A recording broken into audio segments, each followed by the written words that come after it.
Okay, today's Tuesday, January 30th, and we're looking at the skies over Los Angeles again today, Southern California, and we have a very heavy chemtrail spraying continuing.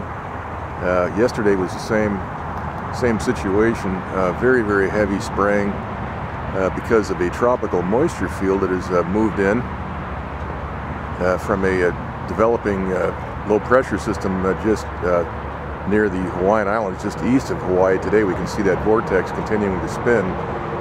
That would have spun up into a hurricane had the transmitters not knocked that down. But nonetheless, we should be getting rain from that Pineapple Express flow pattern. And instead we see the weather controllers have prevented rain here another day in Southern California. Now, once again, these chemtrails have nothing to do with solar radiation management. In the last couple of days we've had 82-degree weather, and that is directly because of the fact that these aerosols cap the atmosphere, and that traps heat. Anybody that's ever ran an orchard, a fruit orchard, or any kind of orchard during freezing nights, they use what they call smudge pots to emit smoke, and there's propellers that spin that smoke and blow it around the orchard, and that allows the heat at ground level to be trapped, and that prevents the freezing cold conditions from destroying the fruit or whatever you're growing, vegetables, whatever it is, avocados,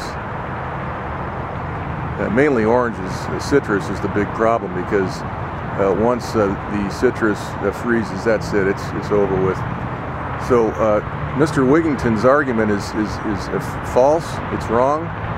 I'm not sure why they continue to, the geoengineeringwatch.org organization continues to peddle that information, because that's wrong. And the weather instruments prove that the humidity drops and the temperature goes up. The dew point drops as well. Dew point is very instrumental in figuring all of this out. So we have chemtrailed skies from this rain opportunity. We should be getting inches of rain,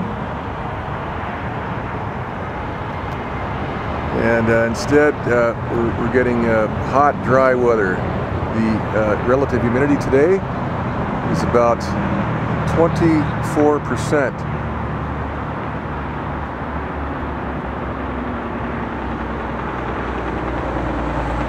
And so again, we appeal to the people out there that are claiming that this is a solar radiation management operation. That's false. Completely false. And that is disinformation.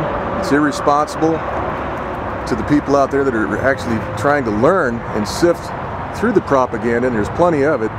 We've got the mainstream media telling us that CO2, carbon dioxide, is causing all this, but that's false as well.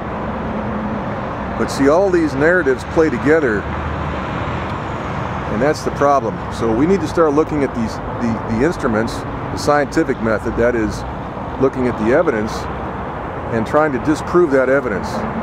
It's very easy to disprove the solar radiation management theory. That story, that's just a bogus story, because we know the timing of the aerosols is key. They always spray when there's moisture approaching. They always do that. That's one key indicator. And of course the timing, and then you have the relative humidity drops, and all of these key weather indicators change drastically, and it caps the atmosphere. So again, Mr. Wigington needs to come clean on this. Maybe he doesn't know about weather instruments. I don't know. We don't know, because there's not enough information coming from that source. Okay, so that's it. We have chemtrail spraying. That'll continue for probably another couple of days as this flow pattern continues. We've got a vortex right east of Hawaii, a large vortex that is being targeted, and there is another vortex south of the islands which is also spinning, and that will receive the attention of the transmitters as well to superheat that and disrupt and neutralize that. So that's it. Just a quick update. Everything's the same on the maps pretty much as 2 days ago. Okay, that's it.